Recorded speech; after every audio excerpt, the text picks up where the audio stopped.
हाँ जी, good morning all students. ਅੱਜ जो बेटा ਆਪਾਂ वर्क ਕਰਨ ਜਾ ਰਹੇ ਹਾਂ ਹਿਸਟਰੀ ਦਾ ਲੈਸਨ 12 ਦਲ ਖਾਲਸਾ ਦਾ ਉਥਾਨ ਅਤੇ ਇਸ ਦੀ ਯੁੱਧ ਪ੍ਰਣਾਲੀ। ਹੁਣ ਦੇਖੋ ਬੇਟਾ ਇਸ ਲੈਸਨ ਦੀ ਸਟਾਰਟਿੰਗ ਹੈ ਕਿ ਦਲ ਖਾਲਸਾ ਦੇ ਬਾਰੇ ਜਿਹੜਾ ਆ ਇਹਦਾ ਕਿਵੇਂ ਉਥਾਨ ਹੋਇਆ, ਕਿਵੇਂ ਦਲ ਖਾਲਸਾ ਬਣੀ ਆ ਔਰ ਇਹ ਸੈਨਿਕ ਸੰਗਠਨ ਦੀ ਜਿਹੜੀ ਯੁੱਧ ਨੀਤੀ ਸੀ ਉਹ ਕਿਵੇਂ ਦੀ ਸੀਗੀ। ਹੁਣ ਦੇਖੋ ਪਹਿਲਾ ਹੈ ਜਾਣ ਪਛਾਣ। 1716 ਈਸਵੀ ਵਿੱਚ ਬੰਦਾ ਬਹਾਦਰ ਦੀ ਸ਼ਹੀਦੀ ਦੇ ਨਾਲ ਹੀ ਸਿੱਖਾਂ 'ਤੇ ਅਤਿਆਚਾਰਾਂ ਦਾ ਨਵਾਂ ਅਧਿਆਇ ਸ਼ੁਰੂ ਹੋ ਗਿਆ। ਅਬਦੁਲ ਸਮਦ ਖਾਨ, ਜ਼ਕਰੀਆ ਖਾਂ, ਯਹੀਆ ਖਾਂ, ਸ਼ਾਹ ਨਵਾਜ਼ ਖਾਂ ਅਤੇ ਮੀਰ ਮੰਨੂ ਨੇ ਪੰਜਾਬ ਦੇ ਸੂਬੇਦਾਰਾਂ ਦੇ ਰੂਪ ਵਿੱਚ ਸਿੱਖਾਂ ਦੀ ਸ਼ਕਤੀ ਦਾ ਨਾਸ਼ ਕਰਨ ਲਈ ਦਮਨਕਾਰੀ ਨੀਤੀ ਅਪਣਾਈ। ਦਮਨਕਾਰੀ ਨੀਤੀ ਹੁੰਦਾ ਬੇਟਾ ਕਿ ਸਿੱਖਾਂ ਨੂੰ ਮਾਰਨ ਦੀ ਜਾਂ ਸਿੱਖਾਂ ਨੂੰ ਖਤਮ ਕਰਨ ਦੀ ਜਿਹੜੀ ਆ ਇਹੀ ਨੀਤੀ ਇਹਨਾਂ ਨੇ ਅਪਣਾਈ ਸੀ। ਅੱਗੇ ਹੈਗਾ ਸਿੱਖਾਂ ਨੇ ਵੀ ਇਹਨਾਂ ਦਾ ਮੁਕਾਬਲਾ ਕਰਨ ਲਈ ਛੋਟੇ ਛੋਟੇ ਜੱਥੇ ਬਣਾ ਲਏ। ਹੌਲੀ ਹੌਲੀ ਸਿੱਖਾਂ ਨੂੰ ਇੱਕ ਕੇਂਦਰੀ ਸੰਗਠਨ ਦੀ ਜ਼ਰੂਰਤ ਮਹਿਸੂਸ ਹੋਈ। ਸਿੱਟੇ ਵਜੋਂ 1748 ਈਸਵੀ ਵਿੱਚ ਸਿੱਖਾਂ ਨੇ ਦਲ ਖਾਲਸਾ ਦੀ ਸਥਾਪਨਾ ਕੀਤੀ, ਜਿਹੜੀ ਸਿੱਖਾਂ ਦੇ ਰਾਜਨੀਤਿਕ ਵਿਕਾਸ ਦੇ ਇਤਿਹਾਸ ਵਿੱਚ ਬਹੁਤ ਮਹੱਤਵਪੂਰਨ ਘਟਨਾ ਹੈ। ਇਸ ਸੰਗਠਨ ਦੇ ਅਧੀਨ 11 ਸੈਨਿਕ ਜੱਥੇ ਸਨ। ਬੇਟਾ ਹੁਣ ਇੱਥੇ ਤੁਸੀਂ ਸਾਰੇ ਸਹੀ ਕਰੋਗੇ, ਇੱਥੇ 11 ਸੈਨਿਕ ਜੱਥੇ ਨਹੀਂ ਹੈਗੇ, ਇੱਥੇ 12 ਸੈਨਿਕ ਜੱਥੇ ਆ।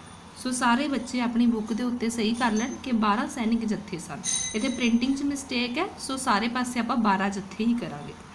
ਦਲ ਖਾਲਸਾ ਦੇ ਅਧੀਨ ਸਿੱਖਾਂ ਨੇ ਹੋਰ ਜ਼ਿਆਦਾ ਸੰਗਠਿਤ ਹੋ ਕੇ ਮੁਗਲਾਂ ਅਤੇ ਬਾਅਦ ਵਿੱਚ ਅਫਗਾਨਾਂ ਦਾ ਸਫਲਤਾਪੂਰਵਕ ਮੁਕਾਬਲਾ ਕੀਤਾ। ਹਾਂਜੀ ਬੇਟਾ ਇਹ ਲੈਸਨ ਦੀ ਸਟਾਰਟਿੰਗ ਹੈ ਕਿ ਲੈਸਨ ਦੇ ਵਿੱਚ ਕੀ ਆ ਕਿ ਜੋ ਆਪਾਂ ਪਿਛਲੇ ਲੈਸਨ ਦੇ ਵਿੱਚ ਕੀਤਾ ਸੀ, ਅਬਦੁਲ ਸਮਦ ਖਾਂ, ਜ਼ਕਰੀਆ ਖਾਂ, ਯਹੀਆ ਖਾਂ ਔਰ ਸ਼ਾਹ ਨਵਾਜ਼ ਖਾਂ, ਮੀਰ ਮੰਨੂ ਜਿਹੜੇ ਪੰਜਾਬ ਦੇ ਸੂਬੇਦਾਰ ਰਹੇ ਆ, ਉਹਨਾਂ ਨੇ ਸਿੱਖਾਂ ਉੱਤੇ ਕਿਵੇਂ ਅਤਿਆਚਾਰ ਕੀਤਾ। ਹੁਣ ਕੀ ਆ ਕਿ ਦਲ ਖਾਲਸਾ ਦਾ ਉਥਾਨ ਜਿਹੜਾ ਇਹਨਾਂ ਨੇ ਸੈਨਿਕ ਸੰਗਠਨ ਬਣਾਇਆ ਸੀਗਾ, ਉਹਦਾ ਉਥਾਨ ਕਿਵੇਂ ਹੋਇਆ, ਕੀ ਕਾਰਨ ਸੀਗੇ। ਹੁਣ ਕੀ ਆ ਅੱਗੇ ਹੈ 1748 ਈਸਵੀ ਵਿੱਚ ਸਿੱਖਾਂ ਨੇ 11 ਸੈਨਿਕ ਜੱਥਿਆਂ 'ਤੇ ਆਧਾਰਿਤ ਦਲ ਖਾਲਸਾ ਦੀ ਸਥਾਪਨਾ ਕੀਤੀ। ਸੇਮ ਇੱਥੇ ਹੀ ਬੇਟਾ ਇੱਥੇ ਵੀ ਤੁਸੀਂ 12 ਹੀ ਕਰ ਲਓਗੇ ਕਿ 12 ਸੈਨਿਕ ਜੱਥਿਆਂ ਦੀ ਸਥਾਪਨਾ ਕੀਤੀ। ਦਲ ਖਾਲਸਾ ਦੀ ਸਥਾਪਨਾ ਨਾਲ ਸਿੱਖਾਂ ਵਿੱਚ ਭਾਵੁਕ ਏਕਤਾ ਆ ਗਈ ਅਤੇ ਉਹਨਾਂ 'ਚ ਇੱਕ ਨਵੀਂ ਸ਼ਕਤੀ ਅਤੇ ਉਤਸ਼ਾਹ ਦਾ ਸੰਚਾਰ ਹੋਇਆ। ਦਲ ਖਾਲਸਾ ਦੇ ਅਧੀਨ ਸਿੱਖਾਂ ਨੇ ਹੋਰ ਜ਼ਿਆਦਾ ਸੰਗਠਿਤ ਹੋ ਕੇ ਮੁਗਲਾਂ ਅਤੇ ਬਾਅਦ ਵਿੱਚ ਅਫਗਾਨਾਂ ਦਾ ਸਫਲਤਾਪੂਰਵਕ ਮੁਕਾਬਲਾ ਕੀਤਾ। ਅੰਤ ਵਿੱਚ ਇਸੇ ਸੰਗਠਨ ਦੀ ਮਦਦ ਨਾਲ ਸਿੱਖਾਂ ਨੇ ਪੰਜਾਬ 'ਚ 12 ਮਿਸਲਾਂ ਦੇ ਰੂਪ 'ਚ ਛੋਟੇ ਛੋਟੇ ਸੁਤੰਤਰ ਰਾਜ ਸਥਾਪਿਤ ਕੀਤੇ। ਇਹਨਾਂ ਮਿਸਲ ਰਾਜਾਂ ਵਿੱਚ ਇੱਕ ਮਿਸਲ ਸ਼ੁਕਰ ਚੱਕੀਆ ਮਿਸਲ ਦੇ ਨੇਤਾ ਰਣਜੀਤ ਸਿੰਘ ਨੇ ਪਹਿਲੇ ਮਹਾਨ ਸਿੱਖ ਸਾਮਰਾਜ ਦੀ ਸਥਾਪਨਾ ਕੀਤੀ। ਹਾਂਜੀ ਜਿਹੜੀ ਇਹ ਲਾਸਟ ਵਾਲੀ ਲਾਈਨ ਆ ਇਹ ਕੀ ਆ ਕਿ ਜਦੋਂ ਮਹਾਰਾਜਾ ਰਣਜੀਤ ਸਿੰਘ ਸ਼ੁਕਰ ਚੱਕੀਆ ਮਿਸਲ ਨਾਲ ਜਿਹੜੇ ਸੰਬੰਧ ਰੱਖਦੇ ਸੀਗੇ, ਉਹਨਾਂ ਨੇ ਕੀ ਆ ਕਿ ਬਾਅਦ ਵਿੱਚ ਸਾਰੀਆਂ ਮਿਸਲਾਂ ਨੂੰ ਮਿਲਾ ਕੇ ਇੱਕ ਹੀ ਮਿਸਲ ਬਣਾ ਦਿੱਤਾ ਸੀ ਅਤੇ ਸੁਤੰਤਰ ਸ਼ਾਸਕ ਦੇ ਰੂਪ ਦੇ ਵਿੱਚ ਕੀ ਆ ਉਹ ਸਾਹਮਣੇ ਆਏ ਸੀ। ਅੱਗੇ ਹੈਗਾ ਬੇਟਾ ਕਿ ਦਲ ਖਾਲਸਾ ਦੇ ਉਥਾਨ ਦੇ ਕਾਰਨ। ਉਥਾਨ ਮਤਲਬ ਕਿ ਕੀ ਕਾਰਨ ਸੀਗੇ ਕਿ ਇਹਨਾਂ ਨੂੰ ਦਲ ਖਾਲਸਾ ਬਣਾਉਣਾ ਪਿਆ ਸੀ। ਦਲ ਖਾਲਸਾ ਦਾ ਉਥਾਨ ਅਚਾਨਕ ਨਹੀਂ ਹੋਇਆ, ਪਰੰਤੂ ਇੱਕ ਤੋਂ ਬਾਅਦ ਇੱਕ ਕੁਝ ਅਜਿਹੇ ਹਾਲਾਤ ਪੈਦਾ ਹੋਏ ਜਿਨ੍ਹਾਂ ਨੇ ਅੰਤ ਵਿੱਚ ਦਲ ਖਾਲਸਾ ਨੂੰ ਜਨਮ ਦਿੱਤਾ। ਇਹ ਹਾਲਾਤ ਹੇਠ ਲਿਖੇ ਸਨ। ਮਤਲਬ ਕੀ ਆ, ਅਗਰ ਕੋਈ ਵੀ ਘਟਨਾ ਹੁੰਦੀ ਆ, ਕੋਈ ਵੀ ਲੜਾਈ ਹੁੰਦੀ ਆ ਤਾਂ ਉਹ ਇੱਕਦਮ ਨਹੀਂ ਸ਼ੁਰੂ ਹੁੰਦੀ ਹੈਗੀ, ਕੋਈ ਨਾ ਕੋਈ ਕਾਰਨ ਹੁੰਦੇ ਆ ਕਿ ਉਹ ਚੀਜ਼ ਨੂੰ ਸ਼ੁਰੂ ਕਰਨ ਦੇ ਵਿੱਚ। ਅੱਗੇ ਹੈਗਾ ਇਤਿਹਾਸਿਕ ਪਿਛੋਕੜ। ਫਸਟ ਪੁਆਇੰਟ ਹੈ ਗੁਰੂ ਨਾਨਕ ਦੇਵ ਜੀ ਤੋਂ ਲੈ ਕੇ ਗੁਰੂ ਅਰਜਨ ਦੇਵ ਜੀ ਦੀ ਸ਼ਹੀਦੀ ਤੱਕ ਸਿੱਖ ਧਰਮ ਦਾ ਸ਼ਾਂਤੀਪੂਰਵਕ ਢੰਗ ਨਾਲ ਵਿਕਾਸ ਹੁੰਦਾ ਰਿਹਾ। ਗੁਰੂ ਅਰਜਨ ਦੇਵ ਜੀ ਦੀ ਸ਼ਹੀਦੀ ਤੋਂ ਬਾਅਦ ਉਹਨਾਂ ਦੇ ਪੁੱਤਰ ਅਤੇ ਉੱਤਰਾਧਿਕਾਰੀ ਗੁਰੂ ਹਰਗੋਬਿੰਦ ਜੀ ਨੇ ਮੀਰੀ ਪੀਰੀ ਦੀਆਂ 2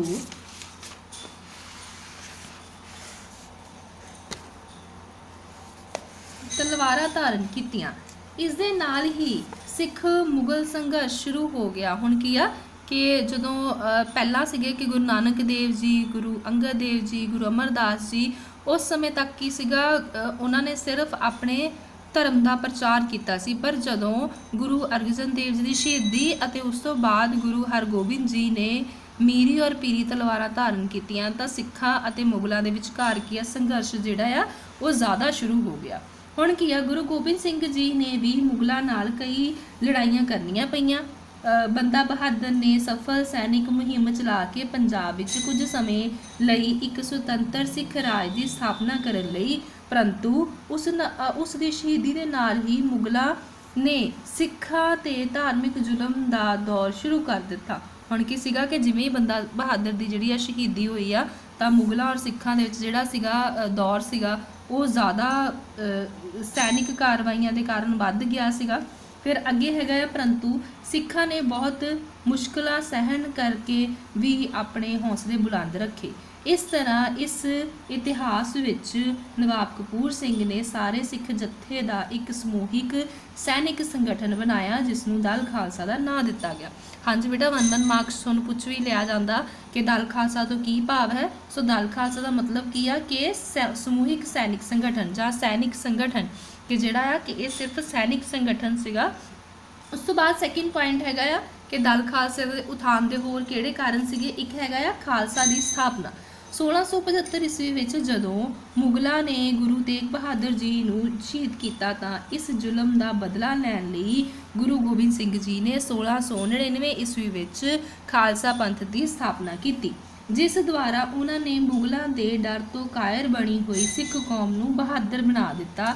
ਜਿਵੇਂ ਕਿ ਨਾਂ ਤੋਂ ਹੀ ਸਪਸ਼ਟ ਹੈ ਕਿ ਇਹ ਖਾਲਸਾ ਹੀ ਦਲ ਖਾਲਸਾ ਦਾ ਆਧਾਰ ਬਣਿਆ।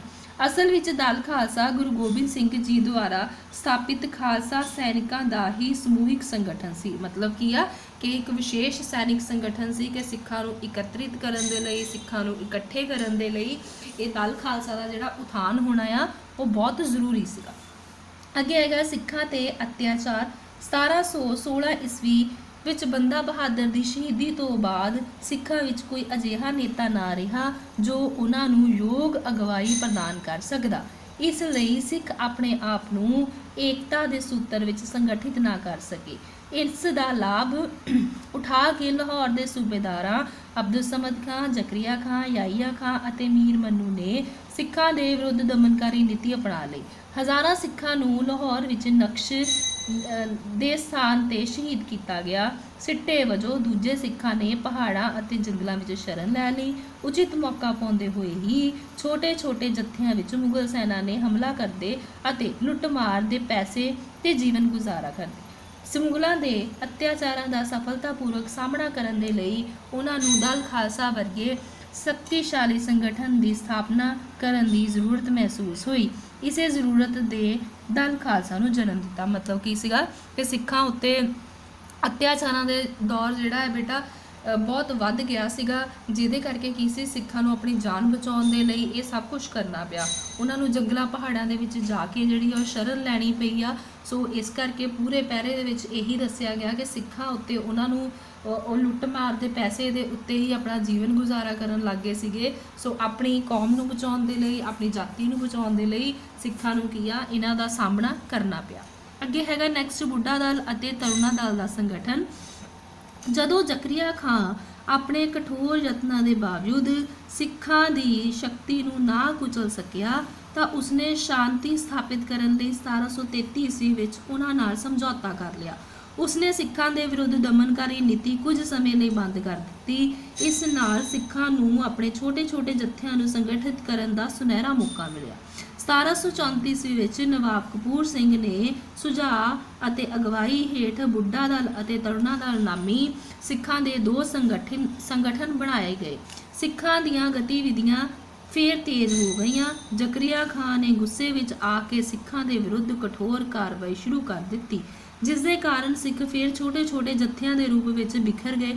ਇਸ ਲਈ ਕਈ ਸਿੱਖ ਨੇਤਾ ਵਿਸ਼ੇਸ਼ ਤੌਰ ਤੇ ਨਵਾਬ ਕਪੂਰ ਸਿੰਘ ਮਹਿਸੂਸ ਕਰਨ ਲੱਗੇ ਕਿ ਇਹਨਾਂ ਜੱਥਿਆਂ ਦਾ ਇੱਕ ਅਜਿਹਾ ਸੰਗਠਨ ਬਣਾਇਆ ਜਾਏ ਜਿਸ ਦੇ ਪਿੱਛੇ ਕੋਈ ਸਾਂਝਾ ਵਿਧਾਨ, ਅਨੁਸ਼ਾਸਨ, ਯੋਗ ਅਤੇ ਉਦੇਸ਼ ਹੋਣ। ਸਿੱਟੇ ਵਜੋਂ ਦਲ ਖਾਲਸਾ ਦੀ ਸਥਾਪਨਾ ਕੀਤੀ ਗਈ। ਹਾਂਜੀ ਕਿ ਜਿਹੜਾ ਬੁੱਢਾ ਦਲ ਤੇ ਤਰੁਣਾ ਦਲ ਜਿਹੜਾ ਇੱਕ ਸੰਗਠਨ ਸੀਗਾ ਬੇਟਾ, ਬੁੱਢਾ ਦਲ ਦੇ ਵਿੱਚ 40 ਸਾਲ ਤੋਂ ਉੱਪਰ ਦੇ ਉਮਰ ਦੇ ਵਿਅਕਤੀ ਸੀ। ਤਰੁਣਾ ਦਲ ਵਿੱਚ ਨੌਜਵਾਨ 40 ਸਾਲ ਤੋਂ ਉਮਰ ਦੇ ਘੱਟ ਜਿਹੜੇ ਸੀ ਨੌਜਵਾਨ ਲੋਕ ਸੀਗੇ ਉਹ ਸ਼ਾਮਿਲ ਸੀਗੇ। ਪਰ ਕੀ ਸੀਗਾ ਕਿ ਕੁਝ ਸਮੇਂ ਲਈ ਜਿਹੜਾ ਆ ਇਹ ਕਾਰਵਾਈਆਂ ਬੰਦ ਹੋਈਆਂ ਸੀਗੀਆਂ, ਪਰ ਜਿਵੇਂ ਹੀ ਸੈਨਿਕ ਸੰਗਠਨ ਬਣਾਇਆ ਗਿਆ ਉਹਦੇ ਵੱਲ ਦੌੜ ਸ਼ੁਰੂ ਕੀਤੀ ਗਈ ਤਾਂ ਜ਼ਕਰੀਆ ਖਾਂ ਨੇ ਦੁਬਾਰਾ ਫਿਰ ਕੀਆ ਆਪਣੀਆਂ ਕਾਰਵਾਈਆਂ ਸਿੱਖਾਂ ਪ੍ਰਤੀ ਤੇਜ਼ ਕਰ ਲਈਆਂ। ਅੱਗੇ ਹੈਗਾ ਪੁਆਇੰਟ ਜ਼ਕਰੀਆ ਖਾਂ ਦੀ ਮੌਤ ਅਤੇ ਜੱਥਿਆਂ ਦਾ ਦੁਬਾਰਾ ਗਠਨ। ਹੁਣ ਕੀ ਆ ਕਿ ਦੁਬਾਰਾ ਕਿਵੇਂ ਗਠਨ ਹੋਇਆ ਕਿ ਜ਼ਕਰੀਆ ਖਾਂ ਦੀ ਮੌਤ ਤੋਂ ਬਾਅਦ 1 ਜੁਲਾਈ 1745 ਈਸਵੀ ਨੂੰ ਜ਼ਕਰੀਆ ਖਾਂ ਦੀ ਮੌਤ ਹੋ ਗਈ। ਉਸ ਦੀ ਮੌਤ ਤੇ ਲਾਹੌਰ ਦਾ ਸੂਬੇਦਾਰ ਬਣਨ ਲਈ ਉਸ ਦੇ ਦੋਹਾਂ ਪੁੱਤਰਾਂ ਯਾਹੀਆ ਖਾਂ ਅਤੇ ਸ਼ਾਹ ਨਵਾਜ਼ ਖਾਂ ਵਿਚਾਲ ਉੱਤਰਾਧਿਕਾਰੀ ਲਈ ਜੰਗ ਸ਼ੁਰੂ ਹੋ ਗਈ, ਜਿਸ ਕਾਰਨ ਲਾਹੌਰ ਸੂਬੇ ਵਿੱਚ ਅਰਾਜਕਤਾ ਫੈਲ ਗਈ। ਇਸ ਅਰਾਜਕਤਾ ਦਾ ਲਾਭ ਉਠਾਉਂਦੇ ਹੋਏ ਸਿੱਖਾਂ ਨੇ 14 ਅਕਤੂਬਰ 1745 ਈਸਵੀ ਨੂੰ ਅੰਮ੍ਰਿਤਸਰ ਵਿੱਚ ਸਰਬੱਤ ਖਾਲਸਾ ਬੁਲਾ ਕੇ ਇੱਕ ਗੁਰਮਤਾ ਪਾਸ ਕੀਤਾ, ਜਿਸ ਦੁਆਰਾ ਸਿੱਖਾਂ ਨੂੰ 25 ਜੱਥਿਆਂ ਵਿੱਚ ਸੰਗਠਿਤ ਕੀਤਾ। ਹੌਲੀ ਹੌਲੀ ਇਹਨਾਂ ਜੱਥਿਆਂ ਦੀ ਗਿਣਤੀ ਵੱਧ ਕੇ 65 ਹੋ ਗਈ। ਬਾਅਦ ਵਿੱਚ 65 ਜੱਥਿਆਂ ਨੂੰ ਘਟਾ ਕੇ ਦਲ ਖਾਲਸਾ ਦੀ ਸਥਾਪਨਾ ਕੀਤੀ ਗਈ।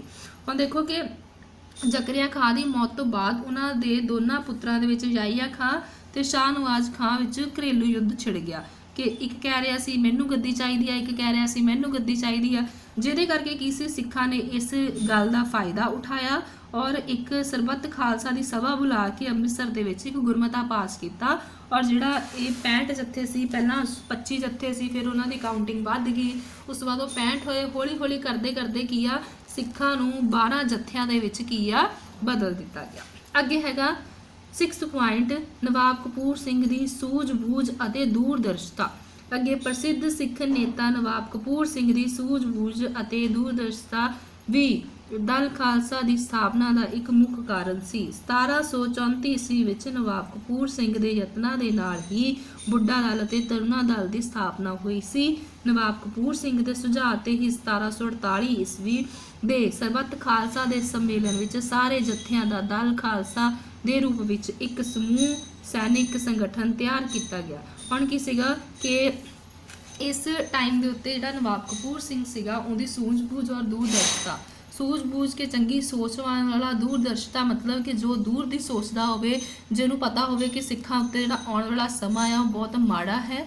ਸੋ ਇਸ ਕਰਕੇ ਉਹਦੀ ਜਿਹੜੀ ਦੂਰਦਰਸ਼ਤਾ ਸੀਗੀ, ਉਹਦੀ ਚੰਗੀ ਸੋਚ ਸੀਗੀ, ਉਹਦੇ ਸਦਕਾ ਹੀ ਦਲ ਖਾਲਸਾ ਦਾ ਜਿਹੜਾ ਆ ਉਹ ਗਠਨ ਹੋਇਆ ਆ, ਇਹ ਸੈਨਿਕ ਸੰਗਠਨ ਜਿਹੜਾ ਬਣ ਪਿਆ। ਹਾਂਜੀ ਬੇਟਾ, ਅੱਜ ਆਪਾਂ ਪੜ੍ਹਿਆ ਦਲ ਖਾਲਸਾ ਦੇ ਬਾਰੇ ਔਰ ਦਲ ਖਾਲਸਾ ਦੇ ਉਥਾਨ ਦੇ ਕਾਰਨ। ਇਹ ਪੂਰਾ ਲੌਂਗ ਕੁਐਸਚਨ ਹੈ ਲੈਸਨ ਦੇ ਰਿਗਾਰਡਿੰਗ। ਹੋਪ ਕਿ ਤੁਹਾਨੂੰ ਸਾਰਿਆਂ ਨੂੰ ਇਹ ਲੈਸਨ ਕਲੀਅਰ ਹੋ ਗਿਆ ਹੋਵੇ।